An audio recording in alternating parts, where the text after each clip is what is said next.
le réveil spirituel. Shalom mon peuple de Dieu.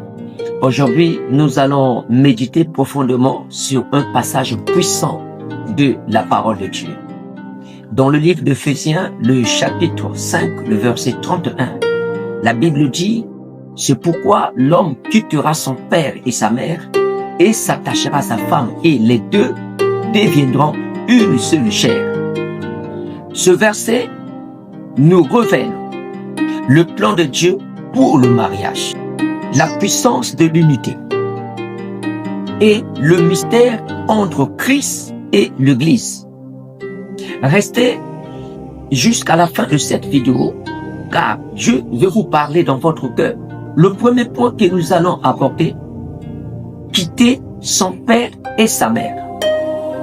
Le mot quitter ne signifie pas abandonner ses parents, mais ça signifie devenir mature et prêt à construire une nouvelle alliance. Le mariage biblique demande la responsabilité, la maturité et la dépendance envers Dieu. Beaucoup de foyers souffrent parce que certaines personnes sont mariées physiquement, mais restent attachées émotionnellement à leur ancienne maison.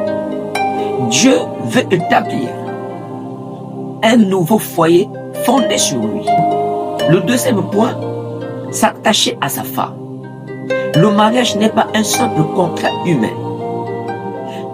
C'est une alliance consacrée devant Dieu. S'attacher signifie rester fidèle, protéger son foyer, aimer malgré les difficultés, marcher ensemble. L'amour selon Dieu demande le sacrifice. Christ a aimé l'Église jusqu'à donner sa vie. Le troisième point, les deux deviendront une seule chair. Dieu ne voit pas deux personnes séparées. Il voit une unité.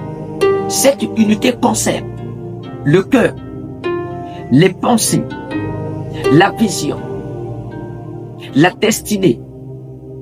Quand un couple marche dans l'unité, la paix augmente, la prière devient puissante, la bénédiction de Dieu se manifeste. Le quatrième point, le grand mystère, Christ et l'Église. Ce mystère est grand.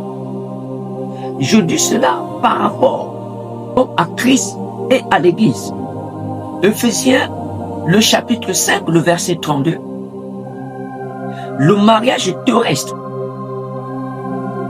représente l'amour du Christ pour son Église.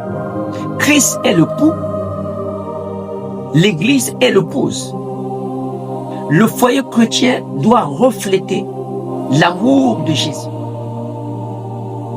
Dieu aime l'unité. La division détruit, mais l'unité attire la bénédiction. Le mariage est sacré. Le foyer doit être protégé par la prière. L'amour véritable demande le pardon. Sans pardon, il n'y a pas de paix durable. Dieu doit être au centre du foyer. Sans Dieu, l'unité devient fragile. Éphésiens 5, 31 nous enseigne l'unité, la fidélité, l'amour véritable et le mystère spirituel du mariage. Que Dieu restaure les foyers. Que Dieu donne la paix dans les familles. Et que chaque chrétien reflète l'amour de Christ. Seigneur Jésus, merci pour ta parole. Apprends-nous à vivre dans l'amour, la fidélité et l'unité. Que nos foyers soient remplis de ton amour.